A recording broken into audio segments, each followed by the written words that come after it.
Welcome back ناظرین. اس سے پہلے کہ ہم بات کریں کہ میاں محمد نواز شریف صاحب کی سیاست کیسی رہی ہے پچھلے 3 سال میں، زاہد اس پر بات کریں جو بھی بریک میں بات ہو رہی تھی کہ کولیشن جو پارٹنرز تھے مخلوط حکومت کے، ان کا کچھ اپنا بھی قصور تھا، کیونکہ کسی نے یہ نہیں سوچا کہ ایک نیشنل ایجنڈے پہ اگری کریں. جیسے انڈیا میں جب مخلوط حکومت بنی، بی جے پی کے جو پارٹنرز تھے انہوں نے کچھ بیسکس پر اگری کر لیا تھا، یہاں تو وہ نہیں ہوا. دیکھیں یہاں پہ خیر ہم اس کی وہ تو نہیں کر سکتے کیونکہ پاکستان میں جمہوریت تھی جو ہے ابھی ابتدا ایک لحاظ سے کہہ دیا ہے، تو ہم وہ جو ایک لحاظ سے سنجیدگی آتی وہ ابھی تک نظر نہیں آتی ہے، وقت لگے گا اس میں. لیکن اصل مسئلہ جو آتا ہے وہ یہی ہے کہ کوalition بناتے وقت ایک بات کا ہمیشہ خیال رکھنا چاہیے کہ کوalition گورنمنٹ کے راستے میں وہ ایک رکاوٹ نہ بن کے آئے. اور اسی لیے ضروری ہوتا ہے کہ جب آپ مختلف ملکوں میں جب ہوتا ہے کہ کوalition جب بنتی ہے تو نیگوسیشنز ہوتی ہیں، اور جب اکٹھا ہونے کا اعلان کرتے ہیں تو اس میں چند منیمم چیزوں پہ اتفاق ہوتا ہے. آپ جو بات کر رہے ہیں، سوری آپ کی بات میں کاٹ رہی ہوں، you talking of an ideal situation. when a democratic setup came after General Saab Musharraf, تو there was no ideal situation on the ground. Ideal کی بات نہیں ہے، اور آپ نے خود بولا کہ بڑا ینگ ڈیموکریسی تھا، بڑا immature. نہیں میں کہہ رہا ہوں اس کے اوپر بھی یہ اتفاق ہو سکتا تھا کہ بھائی یہ کمپرومائزز آپ چند چیزوں پہ تو کر سکتے ہیں، مطلب آپ کسی چیز کو ڈائلیوٹ کرتے ہیں اپنے پروگرام کو، لیکن آپ بیسیکلی اپنے تمام پروگرام کو کمپرومائز نہیں کر دیتے ہیں صرف کوalition کے خاطر. میں اس لیے کہہ رہا ہوں کہ بعض دفعہ یہ بھی ہوا ہے کہ وعدے جو ہے نا پرائیویٹلی اگر جو کیے جاتے ہیں کہ وہ ویلنگ ڈیلنگ ہو جاتی ہے. ویلنگ ڈیلنگ تو ہوئی ہے اس کولیشن، وہی ہے نا، تو اصل کیوں ہوئی ہے نا جی؟ یا ایک سیدھی ساتھ میں تو بات کر رہا ہوں کہ آئیڈیل سچویشن بنائی جا سکتی ہے.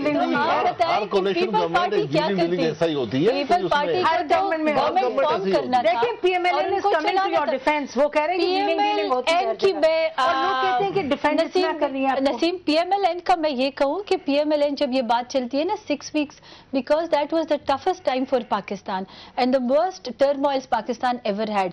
تو they wanted to be partners in Punjab, that suited them. ٹھیک ہے، اور لارجر انٹرسٹ میں کیونکہ آپ کی فیڈرل گورنمنٹ کو اس وقت جو حالات تھے آپ سے زیادہ کس کو پتا ہوگا، وہ ان ٹربولنسز کو برداشت نہیں کر پا رہے تھے. وہ تھی وجہ تھی. دیکھیں حقائق کو آپ موڑ کے بیان نہیں کر سکتے.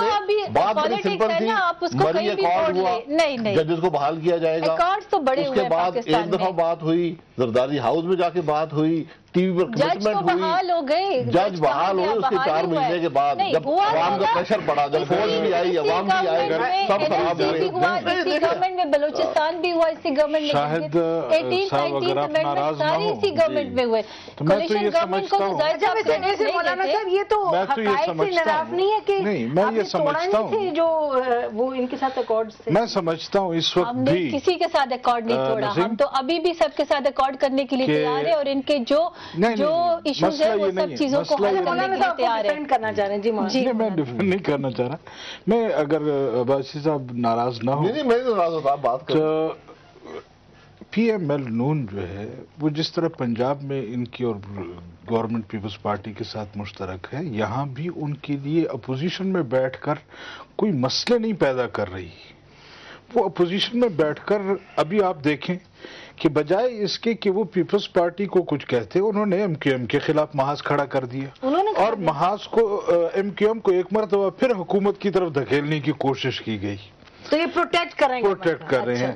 اچھا اب آپ دیکھیں کہ جو بھی بڑے ایشو ہیں ہمارے، یعنی ان کیمرہ اجلاس ہوا اور اس میں جو قراردادیں پاس ہوئی آج تک حکومت اس پر عمل نہیں کر رہی، جبکہ یہ کہتے ہیں کہ جناب وہ جو نیشنل سیکورٹی پر جو ہم نے قراردادیں پاس کی ہیں کہ ہماری خارجہ پالیسی چینج ہوگی، ڈرون حملے بند ہوں گے، فوج واپس آئے گی اور یہ ہوگا، اس پر ابھی تک نہ نون آواز اٹھا رہی، نہ پیپلز پارٹی اس پر کوئی عمل درآمد کر رہی ہے، نہ گورنمنٹ اس پر کوئی مولانا صاحب آپ بھی تو بھی فرما رہے ہیں نا زیادہ اس میں، جب ہم نے اس وقت بھی کہا ہے، ہم نے پارلیمنٹ میں بھی بار بار کہا ہے، اور اسی لیے ہم کہہ رہے ہیں کہ جب ہماری باتیں نہیں سنی جا رہی تھیں تو آخر میں بالآخر ہم تو اس ایک دھاگے میں بندھے ہوئے تھے کہ مفاہمت کی پالیسی اور مفاہمت کی پالیسی، لیکن بالآخر اس پالیسی جو مفاہمت کے دھاگے سے ہمیں باندھا گیا تھا اس کو بھی گیلانی صاحب نے خود ہی کاٹ ڈالا.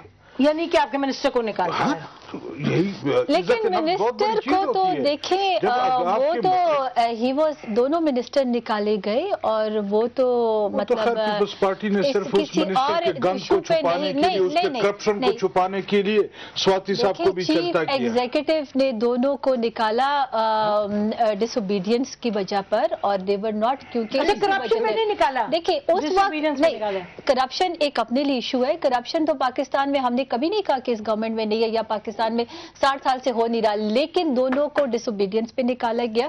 دیور کیونکہ یہ وجہ تھی دونوں وزیر نکلے ایٹ دیٹ مومنٹ. اور مولانا صاحب کو میں یہ بتاؤں کہ مولانا صاحب کہ پاکستان میں ان کی پارٹی کی دہشت گردی کی جنگ لڑتے ہوئے اس صوبے میں ان کی ضرورت ہے. آج بھی آپ کا پروگرام کے توسط سے میں ان کو کہتی ہوں کہ ایک بہت بڑا کردار ادا کر سکتے ہیں. تو ان کو نہیں چاہیے کہ چھوٹی چھوٹی چیزیں وزیر ہو یا نہ ہو وہ ایک الگ ایشو ہے، لیکن یہ ایک بہت بڑا پارٹ پلے کرتے ہیں اور کر سکتے ہیں. تو جو ڈرون حملے اور ان چیزوں کی بات کرتے ہیں آپ اپنے علاقے میں اور آپ اپنے ووٹرز پہ بہت بڑا آپ پاکستان کے لارجر انٹرسٹ میں بڑا کردار ادا کر سکتے ہیں. نیگوسیشن کا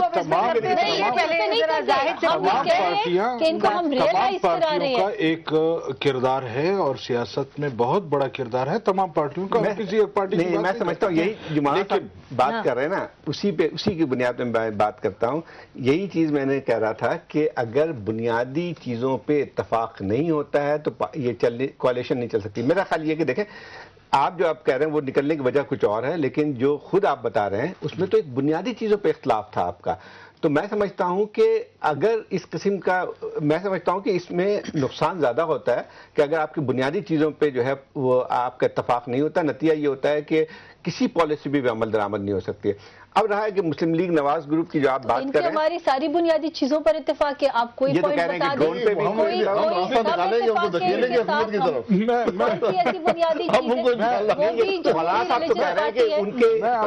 شروع سے چل رہے ہیں. خٹک صاحب سے بات کرتے ہیں. خٹک صاحب یہ بتائیے گا کہ آپ کیسے دیکھتے ہیں پی ایم ایل این کو؟ پی ایم ایل این کی جو آرگیومنٹ اپنی ہے اور کل نواز شریف صاحب نے کہا کہ پاکستان نے جو آزادی حاصل کی اس لیے نہیں حاصل کی تھی کہ اسٹیبلشمنٹ جو ہے اس کی غلامی میں آ جائے. نواز شریف صاحب کا خیال ہے کہ جو اس وقت وہ سیاست کر رہے ہیں اس کے نتیجے میں جمہوریت کو تقویت پہنچ رہی ہے اور اسٹیبلشمنٹ کی غلامی سے چھوٹ حاصل ہو رہی ہے. تو آپ اس سے ایگری کرتے ہیں؟ جی، بنیادی طور پہ میں اس بات سے ایگری کرتا ہوں کہ پاکستان کے فاؤنڈر قائد اعظم محمد علی جناح اور دوسرے فاؤنڈنگ فادرز جو تھے ان کا نقطہ نظر یہی تھا کہ پاکستان ایک جمہوری ملک ہوگا اور ایک معتدل جمہوری ملک جو دنیا میں امن کے قیام کے لیے، دنیا میں جمہوریت کے قیام کے لیے اپنا کردار ادا کرے گا. میں پی ایم ایل این کے فادر کی بات کر رہی ہوں، ان کی جو سیاسی سوچ. جی، انہوں نے اچھی باتیں کی ہیں. میں سمجھتا ہوں کہ انہوں نے بہت ذمہ داری کا مظاہرہ کیا ہے اور جمہوریت کے بارے میں ان کا موقف بڑا کھڑا ہے. اور میں سمجھتا ہوں کہ یہ پاکستان کی میں جمہوریت کے لیے ایک نیک فعل ہے کہ جو میجر پارٹیاں ہیں انہوں نے نہ صرف ایک دوسرے کو برداشت کیا ہے بلکہ ایک اصولی موقف اختیار کرتے ہوئے کہا ہے کہ وہ کسی غیر جمہوری اقدام کی یا غیر آئینی اقدام کی حمایت نہیں کریں گے. تو مولانا صاحب آپ پھر کیوں تنقید کر رہے ہیں؟ دیکھیے یہ تمام لوگ اگری کر رہے ہیں کہ بھئی جو اس وقت پی ایم ایل این کی پوزیشن ہے وہ جمہوریت کو تقویت پہنچا رہی ہے. آپ کہہ رہے ہیں کہ جمہوریت کو تقویت نہیں پہنچا رہی. میرے خیال میں وہ انتظار کر رہی ہے کہ 2 سال کے بعد پھر میں نے ہر پارٹی کرے گی، وہ تو آپ بھی کریں گے. اس میں کون سا گناہ ہے؟ نہیں، گناہ نہیں ہے، لیکن پہلے سے کیا کریں وہ؟ کیا مطلب ڈنڈا لے کے ان کو مارے جا کے کیا کریں؟ نہیں، مطلب جو نیشنل ایشوز ہیں کم از کم کبھی پارلیمنٹ کے اندر کبھی باہر کسی چیز پر تو کوئی آواز تو اٹھائے. ہر ایشو کو دیکھیں، یہ بات صحیح نہیں ہے. ہر ایشو کو ایجیٹیٹ کیا ہے اسمبلی کے اندر. اسمبلی کے بعد آپ کو ایشو لے لیں، مہنگائی لے لیں، آپ کرپشن لے لیں، آپ بجلی کا ایشو لے لیں، گیس کا ایشو لے لیں. ہاں، یہ امریکہ کے لیے برداشت کرنے کی چیزیں، لیکن میں یہ اسٹیبلشمنٹ برداشت کر سکتی ہے. لیکن جہاں جو ایشو ہیں وہ ہے آپ کے ڈرون حملے، آپ کے قبائلی علاقوں میں فوج کی داخلی، آپ کے افغانستان کے ساتھ جو سرحدات ہیں اس میں جو مشکل حملے. جب آپ حضرات حکومت میں تھے آپ نے 2002 میں فیصلہ کر دیا، وہ اب آپ سے واپس نہیں ہوتے. ان کو آپ رہنے دیں. پارلیمنٹ کے اندر فوج کا معاملہ ہے، فوج طے کر لے گی. کیسے فوج؟ کیونکہ آپ نے سودا کیا ہوا ہے. فوج کی آپ نے سودا کیا ہوا ہے. کس نے کیا؟ کس نے کیا؟ جنرل مشرف نے کیا.